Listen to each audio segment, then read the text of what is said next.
News 18 India. और हिमाचल प्रदेश में एक राज्यसभा सीट के लिए आज वोटिंग होनी है। कांग्रेस ने पूर्व केंद्रीय मंत्री और वरिष्ठ नेता अभिषेक मनु सिंघवी को अपना उम्मीदवार बनाया। वहीं सिंघवी के सामने बीजेपी ने हर्ष महाजन को उतारा है। हिमाचल प्रदेश में चुनाव जीतने के लिए 35 वोटों की जरूरत पड़नी है। आशंका यह जताई जा रही है कि वोटिंग के दौरान एमएलए क्रॉस वोटिंग कर सकते हैं। बीजेपी उम्मीदवार हर्ष महाजन ने दावा किया है कि कांग्रेस विधायक अंतरात्मा की आवाज से वोट देंगे, ये कहा है हर्ष महाजन ने। और हिमाचल प्रदेश की अगर हम बात करें तो एक राज्यसभा सीट जो है उस पर किसकी जीत होगी, इस पर सबकी नजरें हैं। केवल एक सीट है, तो एक सीट जो है जिस पर चुनाव होना है। अभिषेक मनु सिंघवी कांग्रेस के कैंडिडेट हैं, पूर्व केंद्रीय मंत्री रह चुके हैं, कांग्रेस के प्रवक्ता हैं, वरिष्ठ अधिवक्ता भी हैं, 3 बार पहले भी राज्यसभा के सांसद रह चुके हैं। तो उधर हर्ष महाजन की बात करें, 2022 में कांग्रेस से बीजेपी में आए, पूर्व सीएम वीरभद्र सिंह की रणनीति कर रहे हैं, यानी लंबा अच्छा खासा अनुभव उनको रहा है। वीरभद्र सरकार में पशुपालन मंत्री भी रहे हैं, लेकिन अब बीजेपी में हैं और बीजेपी उनका दावा कर रही है बीजेपी की हमारी आसानी से जीत होगी।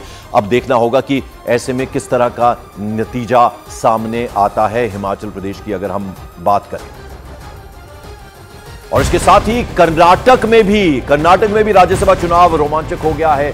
4 राज्यसभा सीट पर आज वोट डाले जाएंगे। चारों सीटों के लिए 5 उम्मीदवार मैदान में होने से यहां चुनाव हो रहा है। कांग्रेस से 3 और बीजेपी से 2 उम्मीदवार चुनावी मैदान में हैं। एक सीट पर चुनाव जीतने के लिए 45 वोटों की जरूरत पड़ती है। हालांकि कांग्रेस को क्रॉस वोटिंग का डर यहां पर भी सता रहा है, यानी हालांकि सत्ता में है कांग्रेस पार्टी कर्नाटक में, लेकिन क्रॉस वोटिंग का डर उनको भी सता रहा है। तो कर्नाटक में जैसे कि हमने आपको बताया 4 सीट पर 5 उम्मीदवार होने की नौबत आ गई है। तो किस तरह का समीकरण वहां बन रहा है? कांग्रेस के उम्मीदवार जो हैं उनमें अजय माकन है, सैयद नासिर हुसैन है और जीसी चंद्रशेखर हैं। 4 सीटों के लिए 5 उम्मीदवार मैदान में हैं। वहीं अगर बीजेपी जेडीएस उम्मीदवार की बात करें तो नारायणा कृष्णासा भंडगे और दूसरे जो कैंडिडेट हैं उनका नाम है कुपेंद्र रेड्डी। और एक सीट जीतने के लिए 45 वोटों की जरूरत पड़ती है। यहां पर भी क्रॉस वोटिंग की आशंका लगातार बनी हुई है और यह कहीं ना कहीं कांग्रेस पार्टी को सबसे बड़ा डर कर्नाटक में भी है।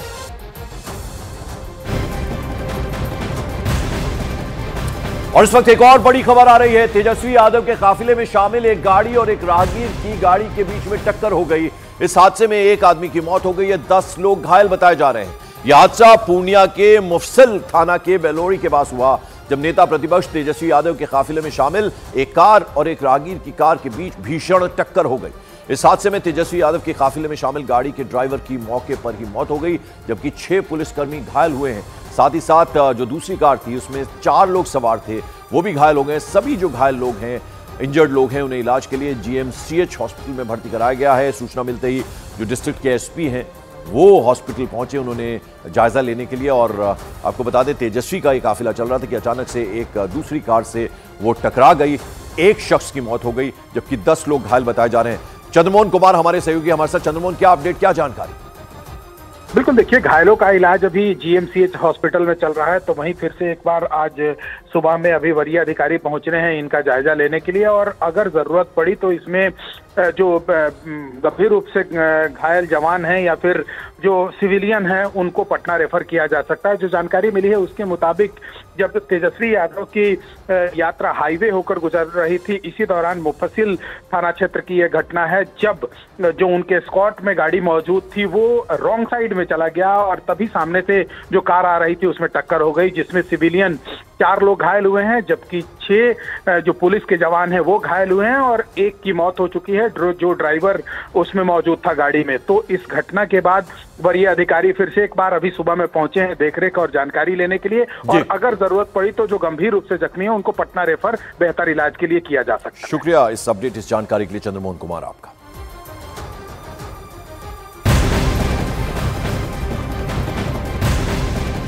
और आरजेडी नेता और बिहार विधानसभा के नेता प्रतिपक्ष तेजस्वी यादव ने कांग्रेस के साथ गठबंधन पर बड़ा बयान दिया।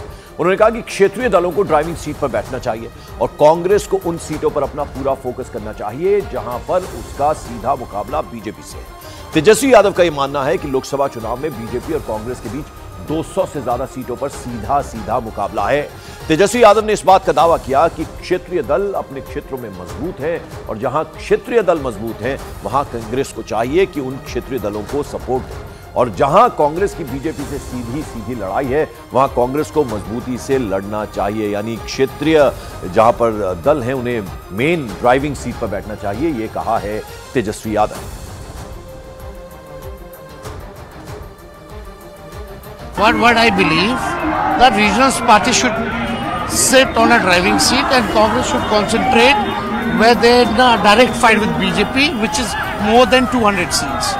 This is what I've been saying it since very long. Regional parties are strong in their region. Congress should support over there, and where there is a direct fight between BJP and Congress, they should fight over there strongly. Morely, they should concentrate there.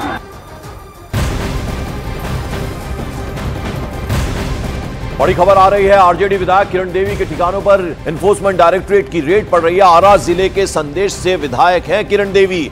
Ara district के अग्याव में उनके घर पर ED की red पड़ी है। RJD विधायक है किरण देवी, जिनके ठिकानों पर इस वक्त एनफोर्समेंट डायरेक्टरेट की रेड चल रही है। आरा डिस्ट्रिक्ट का संदेश है जगह जहां से विधायक हैं, और यहां पर उनके जो घर हैं, उनके ठिकाने हैं, उन पर इस वक्त छापेमारी चल रही है। किरण देवी विधायक है आरजेडी की, संदेश से विधायक हैं, आरा डिस्ट्रिक्ट में ये पड़ती है जगह, और उनके घर पर, उनके तमाम ठिकानों पर इस वक्त एनफोर्समेंट डायरेक्टरेट की रेड पड़ रही है। तो बड़ी खबर है, आरजेडी की विधायक है जिनके घर पर इस वक्त एनफोर्समेंट डायरेक्टरेट की टीम पहुंची है और वहां पर इस वक्त छापेमारी चल रही है। क्या अपडेट है इस खबर पर चंद्रमोहन? बिल्कुल, देखिए अभी ईडी की टीम इनके घर पर पहुंची है, और इसके अलावा हो सकता है कि इनके और एक दो ठिकाने हैं जहां पर अब से थोड़ी देर बाद ईडी की टीम पहुंचेगी। जो जानकारी मिली है उसके मुताबिक किरण देवी के घर पर ये बालू से जुड़ा हुआ कारोबार से मामला है, जिसमें इससे पहले इनकम टैक्स ने छापेमारी की थी, और उसके बाद आज ईडी की टीम जो अज्ञाव इनका किरण देवी का घर है वहां पर पहुंची है। संदेश से आरजेडी की विधायक हैं, और ये कहा जा रहा है कि इसमें कई लोगों की संलिप्तता हो सकती है, और जो जानकारी मिलेगी उसके मुताबिक आगे की भी कार्रवाई और अन्य ठिकानों पर छापेमारी कर सकती है ईडी की टीम। चलिए, बहुत बहुत शुक्रिया इस अपडेट, इस जानकारी के लिए चंद्रमोहन कुमार आपका।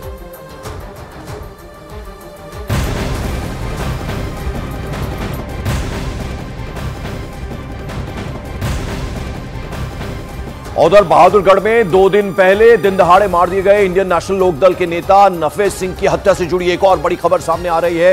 आईएनएलडी के हरियाणा चीफ नफे सिंह राठी की हत्या के मामले में गैंगस्टर कनेक्शन सामने आ गया है।